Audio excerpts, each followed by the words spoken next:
Jeremy Roenick. It's time for Snipes and Stripes right here on nofilter.net. I am in Nashua, New Hampshire, selling my whiskey in the wild, which I'm proud to be a sponsor of our Snipes and Stripes with my good buddy Tim Peel, who is there at his house in St. Louis, which I was at, by the way, a few weeks ago. And it's a wonderful household with a great family. And look at the smile on Tim.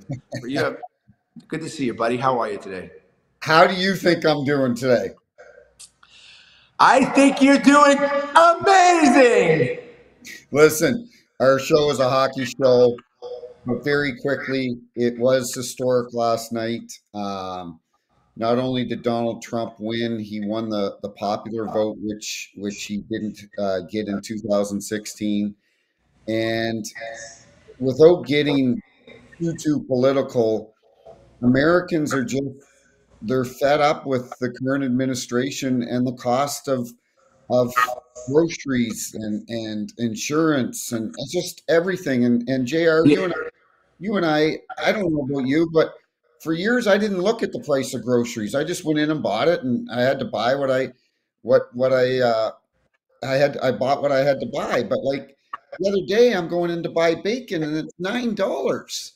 And Yes, it's crazy. I think it goes even more than that because you make really good points. And let me.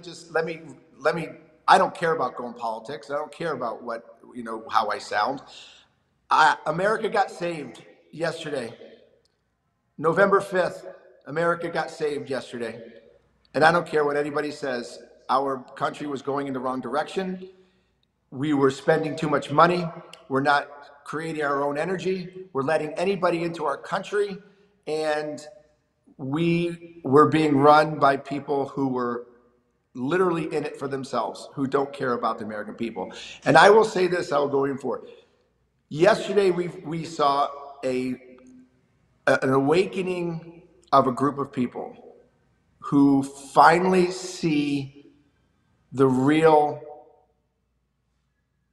mentality behind their thought process, the method behind the madness. They've noticed the lies. They are seeing the deception. They are seeing the massive amounts of gaslighting, and they're sick of it. They were promised one thing, we got another. We were told that one side was going to kill democracy while we watched democracy get killed by the people who were warning us. The American people, at least the majority of the American people, the populace of the American people, saw through the rhetoric and saw the BS. And that's why our country just got saved. That's going to be my rant for the political. Smitty's asking if you can turn down your speakers just a tad, buddy. Well, and to your point, we need less government, not more government.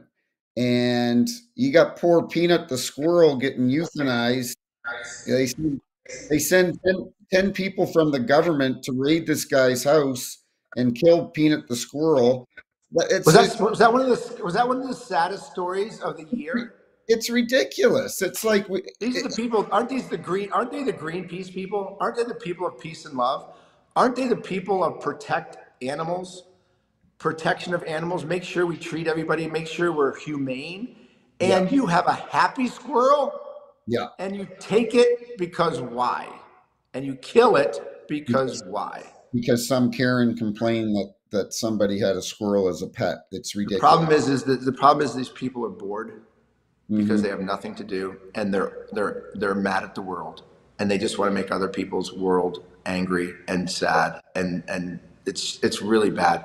But we don't have to worry about that anymore because Donald Trump is going to fix this country, and he's going to make it good for everybody.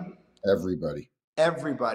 And don't read through the rhetoric and the lies. Donald Trump doesn't want to get rid of abortion. He's put it in the state's hands. You will be fine. You will be safe. He's not going to turn the military on the people who don't agree with him. He's not going to do that because he's already been president and he didn't do it. So all you fear mongers who want to scare everybody into their vote, it didn't work. I thought I watched the Barstool Sports guy this morning.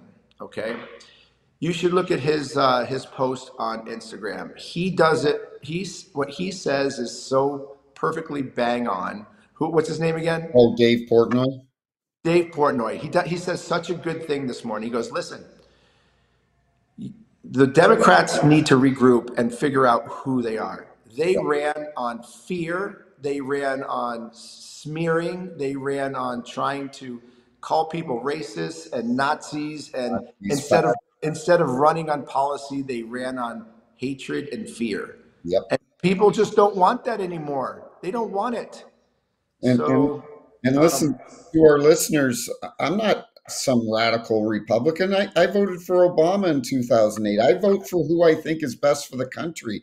But to be called a racist and a fascist and comparing this rally at Madison Square Garden to Hitler in 1929, give me a break. just think about that. By the way, this is why they lost yesterday, because the American people, especially the intelligent ones who do their homework and watch and listen and really pay attention, they know that it's BS.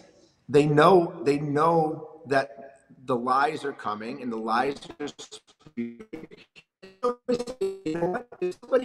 If somebody's accusing you of doing something, it's probably a good chance that they're probably doing what they're telling you you're doing to Right. take the attention off them, right? And that's exactly what happened. So And you know, Joe, the truck driver that's driving a Bud Light truck, could not give a shit about Tom Hanks' endorsement or any of these other celebrities. People do not care. and they don't care about January 6th. They don't care. They just want to be able to provide for their family. They want to be able to provide for their kids. They just want a better life, and that's what it boils down to. Let's get to. You know what it boils down to? God bless America. I agree. Because democracy has been saved.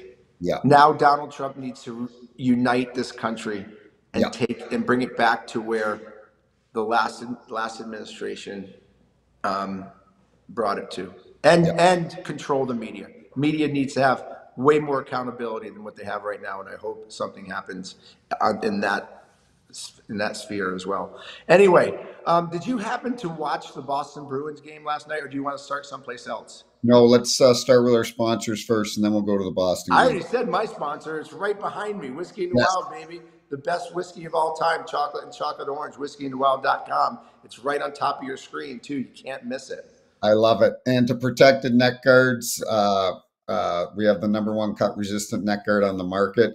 Also to Bet Online. Bet Online is the world's most trusted betting platform and your #1 source for online betting. From the earliest odds to in-game live betting, Bet Online provides you with all the action and the ability to watch the games as they happen.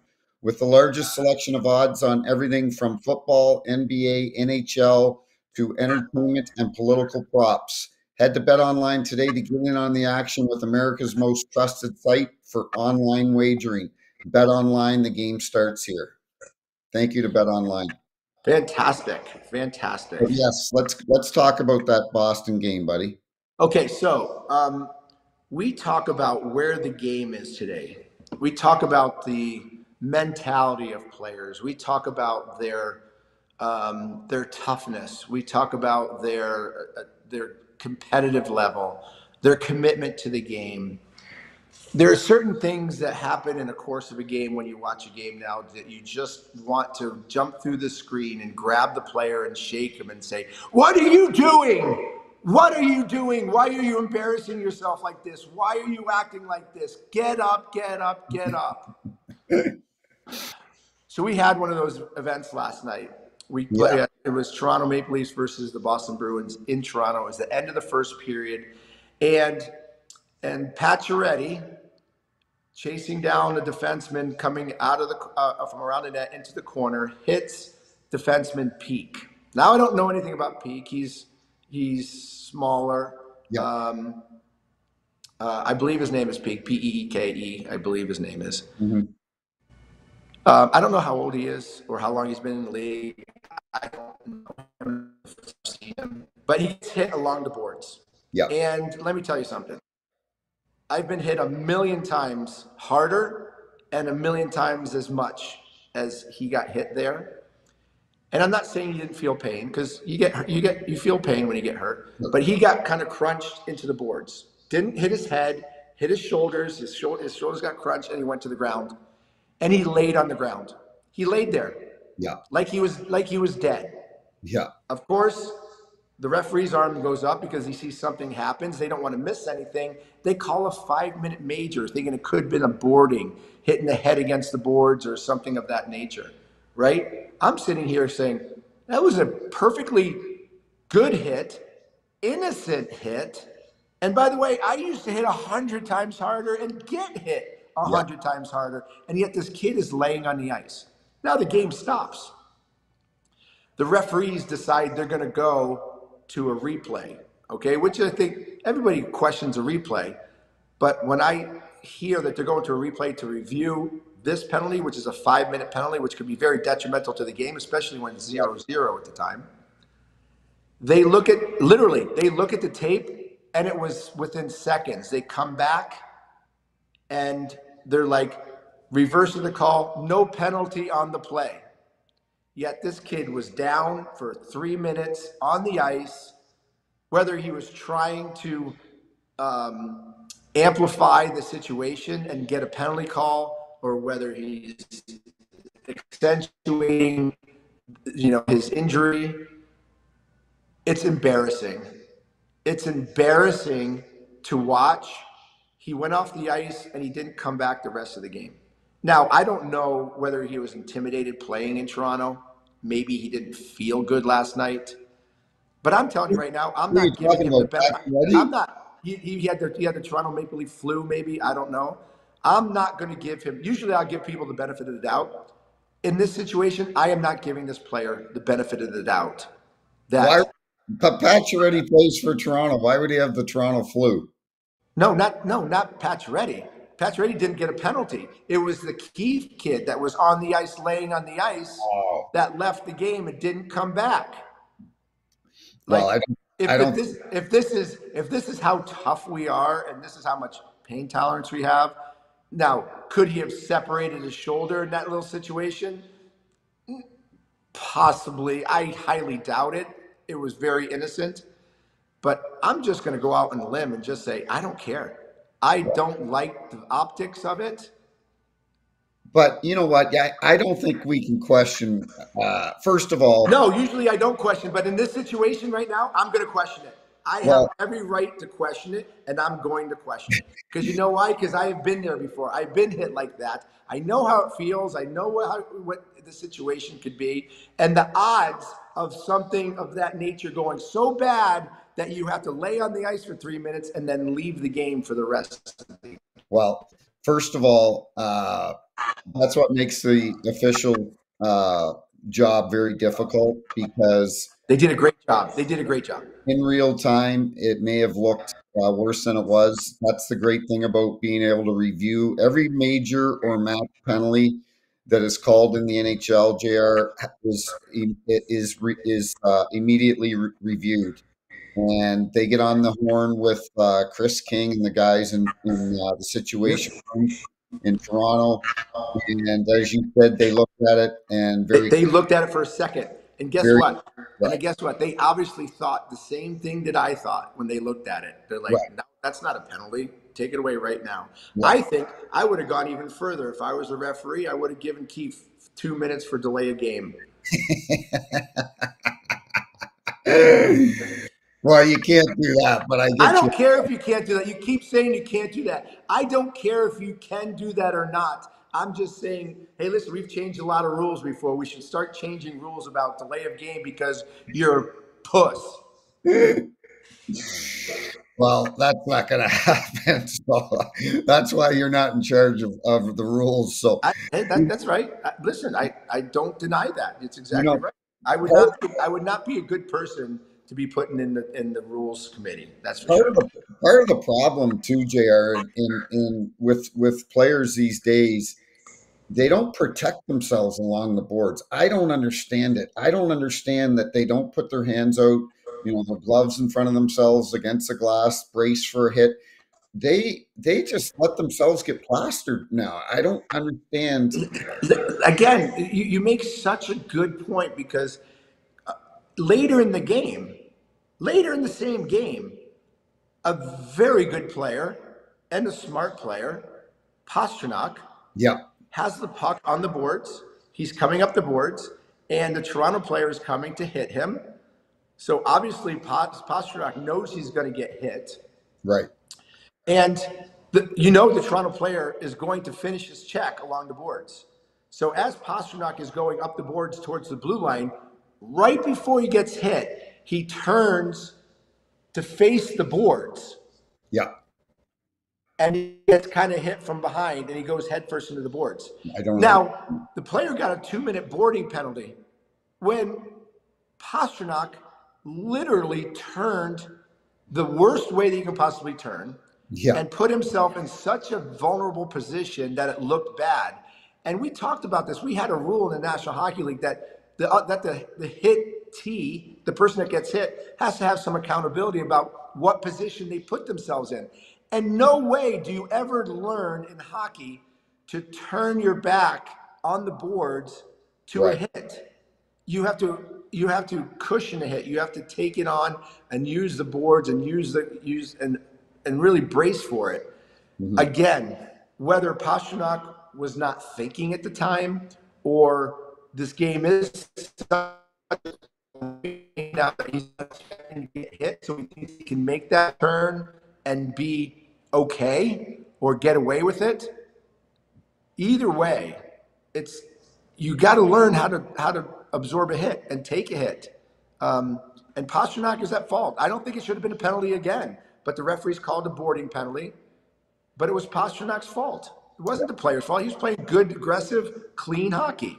Yeah, I don't understand it. It confuses me. We teach our 12-year-old kids how to protect themselves along the wall. I don't understand it, but that particular play is what makes the referee's decision so difficult. Is you've got to in a tenth of a second figure out, did he turn, or had he already been turned? It's such a fine line, but to your point, I don't get it. I don't understand it.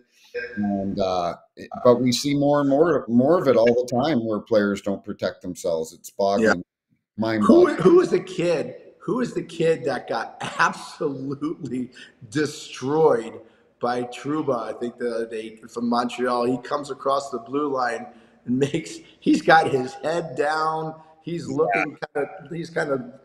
And he just got absolutely tattooed And, inside the blue line. I've and never seen a kid. I've never seen a kid have his head down worse in any kind of hockey since maybe mites or squirts staring well, at the puck. and it might have been the same night or a couple nights later where Gudis blew somebody up for Anaheim. Gudis threw a check at Madison Square Oh, Garden, blew somebody up too. oh, Hey, listen, we were talking about the election, and I've got to read a tweet that I saw last night from my good buddy Tony D'Angelo, and I don't know if you remember about. oh, you love Tony. You love to bring Oh up yeah, Tony. so I'm He, going to he read. made a tweet from Europe, from Russia. He made a tweet from Russia, so I'm going to read it to you. This feels good. He's talking about the election. He's a Trumper. I was one of the only athletes to stand behind Trump from day one. It's one of the reasons I'm not in the NHL anymore, but our country is more important. The silent majority once again showed up. People who unfortunately had to be scared to support use the vote. So he's blaming being a Trumper, even though he played for 3 or 4 years after everyone knew that he uh, was a Trumper. And so I commented, I go, I don't think you standing by Trump is the reason. I stand by my comments a year ago. You're a distraction. You played for six teams in 9 years. Look in the mirror. So then it just went back and forth. And You have a lot of fun with this banter, don't you? oh yeah, it's hilarious. It's hilarious. And but anyway, my point is he wants to blame Trump, but I want very quickly read you his stat. Everybody blames Trump. That's what you do. You blame it's Trump's fault. It's Trump's fault. It's Trump's fault. If I don't sell any whiskey tonight, I'm blaming Donald. So in 2022 with Carolina, he had 51 points. Year before, with the Rangers, he had 53 points. Year before that, he had 30 points. So you're telling me that you're a 30, 25, 20 to 30 point guy, and you're not in the NHL because of Donald Trump? I'm sorry. I don't buy it. And Listen, his comeback to most me was teams most teams would kill to have a 50-point D guy. his comeback to me is I was a good teammate. You should ask my teammates. Blah blah blah. Listen, there's a reason you're not in the NHL, and just own it. So quit claiming that you're a supporter of Trump. But anyway, I Hey, had by to. the way, I'm so happy that I have the perfect teammate for my podcast. You have the perfect teammate for your podcast. Um, two beauties that just don't care. I mean, look at me. I just went off blasting a guy for faking his injury, and you're blasting somebody for faking why he's not in the NHL anymore. I think it's fantastic. You know what? I've got a lot of nice followers that they've reached out today and they're like, "Hey, I've got your back" and all that. And I'm like, I appreciate it.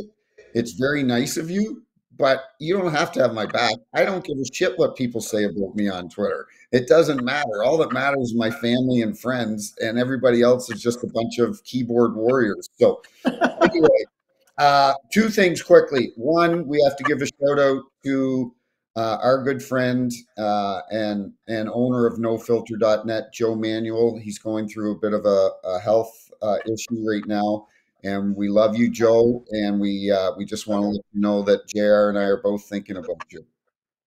We love you, Joe. We know you're going to battle through this, and you are going to come out on the other side healthy and happy and stronger. And if anybody I know can get through that terrible, terrible C word, you can. We love you, Joe. Yeah.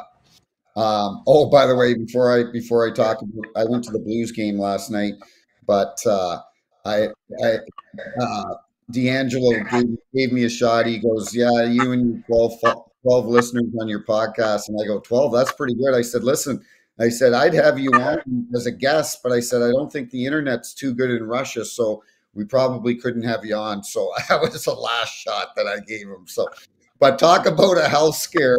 I went to the Blues game last night with Bronson. We were 6 rows behind the Blues bench, and all of a sudden, we see Dylan Holloway. We saw him take a puck in the neck.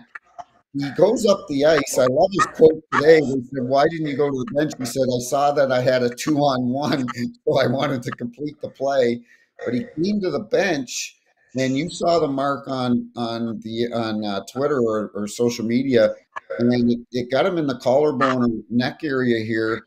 And I think he had difficulty breathing. And right away, they grabbed the medics down the hall, and they put him on a stretcher and took him out. There was a minute and 11 seconds left in the first period, and Wes McCauley, the great referee that he is, he knew the players from the Blues were a little rattled, obviously concerned about their teammates, so he sent everybody to the dressing room, and they finished the minute 11 at the start of the second period. But he's doing fine. I think he had difficulty breathing, but I saw some interviews today, and he's good. Did you ever have anything like that, JR, with any of the guys? Like we remember the Detroit player years ago when Pronger got hit with a puck in the chest, a slap shot in his heart, and did you ever have any incidents like that when you were playing with any of your teammates or players you were playing against? Not getting hit in the throat. I remember that. Who was a kid in Montreal that got the slap shot in the throat, and he almost died, and his career ended. He was one of those pesky pain in the ass type players, and I remember he was playing against Philly, and I think it was Chris Terrian that took the shot. It was a slap shot that hit him right in the throat and broke his larynx, and ended his career. I remember Dave Manson getting punched in the throat, and Dave Manson still can't talk without the raspy voice. He's got a very kind of whispery voice because his vocal cords got damaged. Um, Nothing about getting hit, but I remember in Vancouver one year, Troy Murray got hit along the boards, and the bridge, his fake teeth bridge, um, got lodged out of place and fell back into his throat, and it was way down his throat, and they literally had to, almost cut a hole into his throat to try to get it out. It was a really scary situation, and you talk about almost seeing somebody die right in front of you. It was. Yeah, It's not a good situation. I can't imagine what everybody was thinking in that building last night with St. Louis. But glad he's okay. It was one of those freaky things, right? The puck hits you right in the right place, and it I know. kind of has an abnormal effect on your breathing, your body, and you really freak out. He seemed pretty calm though, and everybody seemed calm. Which the trainers and Ray really out there. He's the best. You know, Absolutely. Hey, it, quick, Smitty's asking you to turn down your speakers a little bit more, bud. yeah.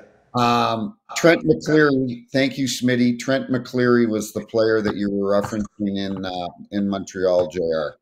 And Yes. I said to some guys I was sitting with at the Blues game, I said, if you ever want, not that you want something to happen to you, but be at a sports event, because of the doctors, the medics, they if it's a fan, if it's a player, that's the place for something to happen, because those people are right on it right away, and good for them. So Yeah. um But what is going on with the Winnipeg Jets? they're hot as hell. That's it's unbelievable, and it's 12-1. you 12 want and you want to talk about a team that is just on a roll offensively, defensively, and goaltending wise. I mean, they are in tune. You can tell they're having a lot of fun. Guys are doing their job. We had this conversation about Winnipeg in one of our earlier yeah, podcasts about how it's hard for the fans to get there. You have a small building. We talked about Mark Chikrin, who's one of the one of the best Chipman, who's one of the best guys in the world, right? One of the best owners in the world. Um, he's getting some he's getting some good benefits of his team right now, and he deserves it. yeah. And you know what? They made the transition from Rick Bowness to Scott Arniel taking over. I think that was a brilliant move by Shovel Day off. Uh, Arniel's been there. He was Bowness's assistant for a few years. He knows the players. They've got in Hellebuck, obviously, he won the Vezina last year, one of the best goaltenders in the NHL. But they're just a solid team. They're 12-1. I saw them play here in St. Louis. They are a solid team. They are fun to watch. And you know who else is playing really well is our buddy's team, Billy Guerin. Minnesota Wild are 8-2. I didn't see that out of Minnesota this year. I did. I You did did. Yeah, I did. They were one of my sleepers coming into the season. And I think number one because I know, and we both know, you and I know Billy Guerin, he's the right? best. We know Billy Guerin, and he is just not happy with what happened last year, with Mm-mm. how his team finished last year, and he's going to do everything he can to get that team back to the Stanley Cup. There's no question, and I'm sure he had some very verbal confrontations in the postseason meetings last year. I'm sure he is during training camp. He was down there around the players, reminding them of what the mentality is going to be like. Um, I'm happy. I'm happy. Craig Yeah, Leopold is a great man, the owner of Minnesota Wild. great. Amazing. There might not be a guy who loves his team more than Craig Leopold. I He truly he loves it so much. He's at almost every practice. right, He's at every right. game. Yeah, Um, and to tell you the truth, I think the fans are still supporting it. They saw what happens when you don't support your team back in the early right, '90s. right. When Hicks brought them down to Dallas, which pissed everybody off. Mhm. But they support that team, and I hope they keep it up. I mean, they're 8-2. Yeah, they're right up on top, chasing. They're 8-2 and Yeah, two yeah, overtime chasing Winnipeg. There's a points. lot of mediocre teams, and that Pacific division just doesn't. There doesn't seem to be. I mean, Los Angeles is at the top of that right now. Vegas is right there, but it doesn't seem like anybody's really impressing me from that division. Well, to stay with the Central Division, Winnipeg, Minnesota, Dallas, and St. Louis, Utah, Colorado, Chicago. Last, number 8 is Nashville, 4-7-1. Barry Trotz made a comment last night or this morning. I saw it on social media that if they don't get their shit together, basically in the next month or so, that his rebuild is going to be accelerated. And I think we're all shocked, JR, with the goaltending that they have in Soros, with them bringing Marchessault, Stamkos. This team is really underachieving, and Ryan O'Reilly is one of my favorite guys, and I've left them alone because this isn't the time to text somebody and see how they're doing. But this team is underachieving, and I don't understand it. It's. I'm actually embarrassed that I picked them as my dark horse to win the Stanley Cup. Right. I mean, granted, we're only 13 games in, but they can't afford to have a down period or a losing streak now the rest of the season, seeing the way that they've started. I'm shocked that Steven Stamkos has had such trouble adjusting to a new team. You don't even hear about him. You don't even hear from Marcia. So it's troubling. I mean, Nashville's one of those cities that you need to be successful. There's a lot of things in Nashville, right? It's the music capital of the world. It's the country music fun capital of the world. There's so many bars and fun things to go to, and you got college football games and stuff like that. There's a lot of distractions in hockey. The Tennessee Titans are, not that they're the best team, but they'll attract more people at the game if the Nashville Predators are losing. Yeah. There's a more of a reason for Nashville to win hockey games than just standings, and they better think about that. You know what? It's not that I disagree with you, but my point of view on the Stamkos thing, I'm actually not surprised. I think he took that really personal when the GM of Tampa wouldn't re-sign him, and I just don't know. I don't know if I think it's going to take a long time for him to get over that, and I don't think it. I don't think this year. Maybe he may never get. He may not get over it this season. He really took that to heart, Jr. It is. I'm sure he thinks about it every day. That I should be still a Tampa Bay Lightning. I should still be the captain, and I feel like he feels I shouldn't be hired a Tampa Bay Lightning Yeah, player. but at some point you gotta get over it. I know, I agree, but I don't know if he's going to get over it in the next few months. And they've got, you and I talked about it last week. It's in the high 80s, the percentage of teams. If you're not in the playoffs by American Thanksgiving, well, guess what? They've got 3 weeks until American Thanksgiving, and if they're not in the playoffs by then, their chances of making the playoffs are greatly diminished the rest of the year. So I'm hoping they can turn it around. I've got a lot of favorite guys I like there in Yossi, O'Reilly. I love Andrew Burnett, the coach. I love Barry Trotz. Um, I'm hoping they can turn it around, but I don't know. I don't know what the problem is there. So it'll be interesting. But you know, a team that hasn't missed a beat is the Florida Panthers. They are just rolling, buddy. They are rolling 9-3-1. They don't seem to have lost a step, even though their summer was very short, and they've kept What do you think the reasoning is for that? What do you think the reasoning is for that? coaching, leadership with Matthew Kachuk and Ekblad, and I think Barkov's a quiet leader. He's the guy. Alexander Barkov is one of those guys. The coaches know what they're going to get out of him every game. He is one of the most consistent players. He's not up and down with his games. He leads by example. And I think they've got a lot of players on that team that have a lot of pride, that are leaders, and they're like, we're not going to take the foot off the gas. This is the team we are, and it's impressive. It really is. And listen, Sam Reinhart, you got to give Sam Reinhart just a big pat on the back. For after the year that he had last year, scoring 50 goals, signs a huge contract. We have seen players that have signed big contracts take a deep breath and exhale Yeah. and not keep up the level of play that is indicative of their salary. But Mhm. here, Reinhardt, Right. it shows he cares about. He shows he loves this game so much. He has a lot of pride in the way that he plays every day, and he plays it the same way no matter what he's getting paid, and he continues to score goals. And he's a great guy. So I love that aspect.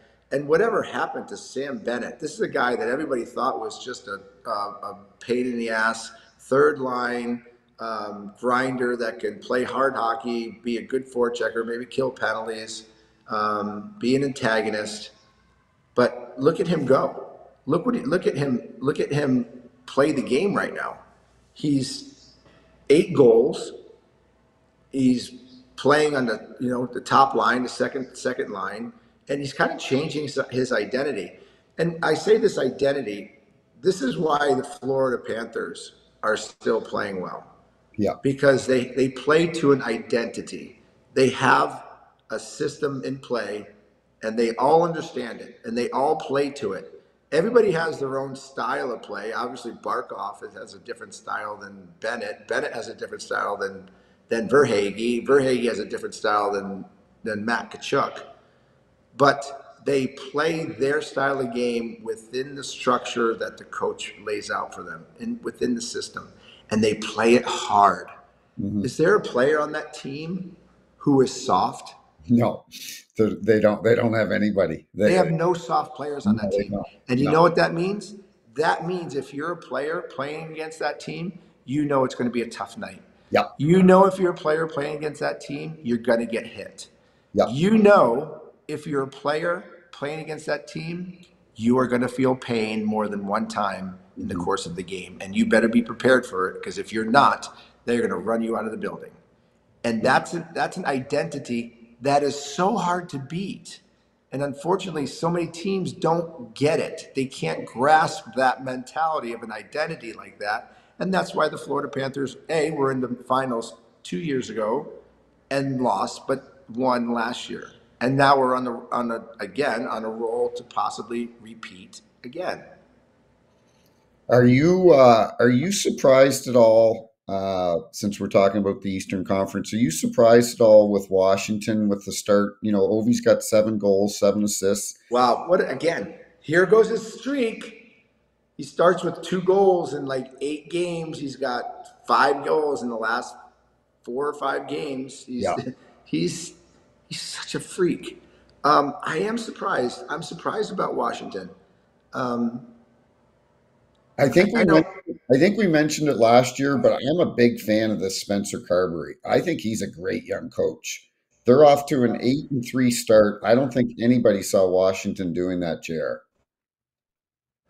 Well, no, and sometimes it's those coaches that nobody knows that is Mhm. looking for respect and looking for that opportunity to make his mark. Um, I who's the kid, the 32-year-old McElrath? Is it Left. McElrath? Dylan, yeah. So yeah, Dylan McElrath. You Players in that locker room see this guy come into the league and fight for a job. Yeah. He comes into that locker room. I'm sure he's happy as hell to be there. I bet you his personality is great. His gratitude is great. I think I think the players are noticing how great it is to play in the National Hockey League, how fortunate that they are. Because when you see a kid like that who's been in the minors his whole career and then come up to the show and succeed through energy, succeed through just total determination and refuse to lose. He's there. He goes, I'm not going back. And I personally hope he doesn't. I think he's made his mark now where I think he can feel a little bit more comfortable. But I think there's something to be said about a story like that on your team that your players can rally around, your players can see, can learn, can be like appreciative of. And there's got to be a little bit of that happening in Washington. Yeah, I'm a big fan of stories like that. That Dylan McIlrath, has played his pretty much his entire career with Hershey. Won a couple Calder Cups down there. So those are always great stories. Another great story is as of a couple days ago, Cole Caulfield and Nico Hischier, and there might be a third, so if Smitty can look it up while we're talking, but they're both leading the NHL in goals. They And were. They were. They're not anymore. but guess a couple days ago they were. Well, they are. They're tied, I guess. They're tied. And but my point was, guess what number they wear, Jer? They both wear number 13, Johnny Gaudreau. I thought that was awesome. A couple days ago, they're leading the league in scoring. They're tied, and both of them were wearing number 13. Cole Caulfield switched to number 13 this year to honor Johnny Gaudreau, and Nico Hischier has always worn 13. And I think there might have even been a third player. Guess who also wears number 13? Who? Sam Reinhart. Sam Reinhart. There you go. 10 goals. That was the 10 goals. That was the third. Three players that are leading the league in goals, all wear number 13. You think somebody's looking down? Hey, isn't that awesome? Things like that, things like that are bizarre, buddy. Things like that are bizarre. It's truly unbelievable. Yeah. The force in the universe, and I don't mean to get physiological with you or all this crazy stuff, but there is energy. There's energy in the air. There's energy that surrounds you. There's a force. There's a higher force. There's a higher power that makes things happen. 100%. And this just doesn't happen where Cole Caulfield or Nico Hischier should be leading the league in goals right now. But the fact that they both wear 13s at this point of the season, and no one's going to be surprised that Sam Reinhart is leading the league because he scored 50 last year. Right. But that's energy, man. That's Reinhart, Hischier, and Caulfield, all 13. It gives you chills, buddy. It gives you chills. It really does. It really does. It actually warms my heart. Right. It warms my heart. Right. Yeah. So you got a big weekend. We'll get back to hockey in a second, but I don't want to run out of time here, and I want you to talk about this upcoming weekend because I know I'm excited. I went and made sure my tux still fit right yesterday. I went upstairs to make sure that I didn't put on too many pounds over the winter. The tux still fits. Tell me how excited, or is it anxiety? Is it stress? What are you feeling going into the Hall of Fame weekend? I've felt pretty much every emotion and without the anger, over the last little while. There's a wave of emotions. There's a wave of fears. There's a wave of concerns. I want the whole weekend to go really smooth. I want it to be fun. I want everybody to have fun. I don't want to miss anything. I don't want to not soak it all in. I don't want to screw up my speech. There's so much. I want people to enjoy this weekend. And I have 90 people showing up, PLZ, and I'm so proud and thankful that you're coming, that you're going to be a part of it with me. It means the world to me. And we're going to have so much fun. Saturday night's going to be fun. I got a great band. We got a DJ. I got all the booze we can have. My buddy's car barn, and it's just going to be a rock and roll. And who knows? I'm sure I'm going to grab the mic and start singing, and it'll be a fun night. I'm pretty nervous about the speech. I'm not gonna kid you. It's my one chance to really get all my feelings out, Hmm. all my thoughts, all my the gratitude, all the things that I regret. I don't want to miss anything. Yeah. And the hall is really putting a very, very difficult time constraint on us. 5 minutes, right? 5 minutes, they say. Yeah. There's no way that I will finish it in 5 minutes. I will keep it under 10 for sure. I'm probably be around 8, maybe 7. But at one time it was 17 minutes. And I will say I am building a new website for my brand. I will be putting my original speech on my website when it does launch here in a couple of weeks. And I want people to hear everything that I said in my original speech, right? So I Yeah. can get it off. But it's going to be great. But again, this is the closure, right? This is the Yeah. closure of the chapter. I can shut the book on this chapter. You and I both know what this year has meant to me, and Hmm. it's I haven't been able to close this chapter in my life, Right. and this induction allows me to close the book on my hockey career. And I think that's important to me. And I want to soak it up and I want to enjoy it. I want to share it with my family and friends. And I want to make sure that I leave my hockey life with a bang.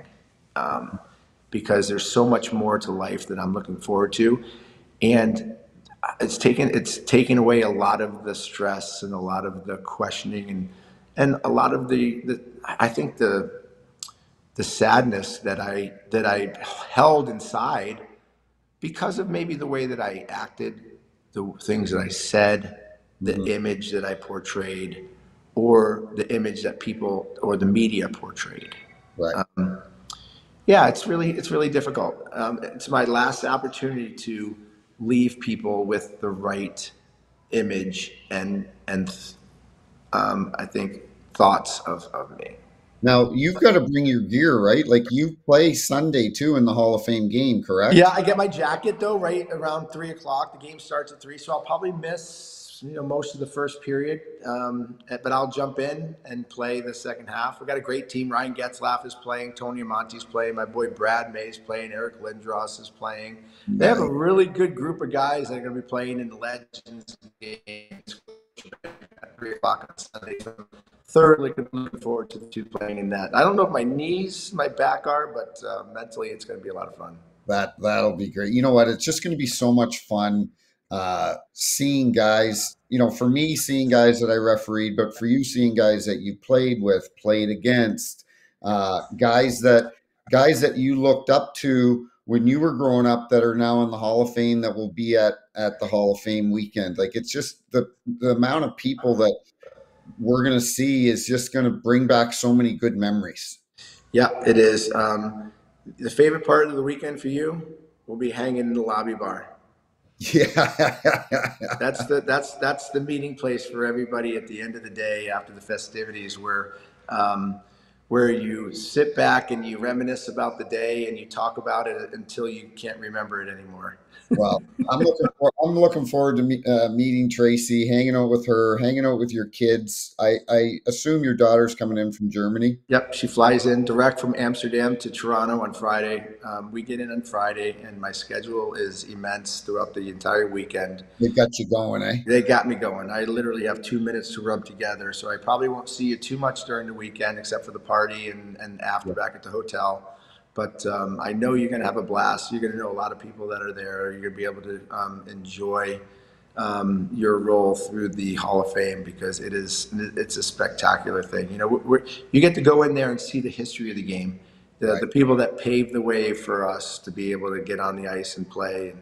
And we knew you and I know what it took to play in the league, to get to the league, and they're the ones that kind of paved the way for that to keep it going better. So I think you'll get a really great appreciation for going there the way that you're going. Yeah. No, you know what? It's going to be fun and very well deserving. And we had Recchi on last week, and obviously Mark's in the Hall of Fame, and it's a special. Special might not even be the right word, but to be able to look back, no matter what happens in life, it's something that you can always say, I'm in the Hockey Hall of Fame. And man, Yep.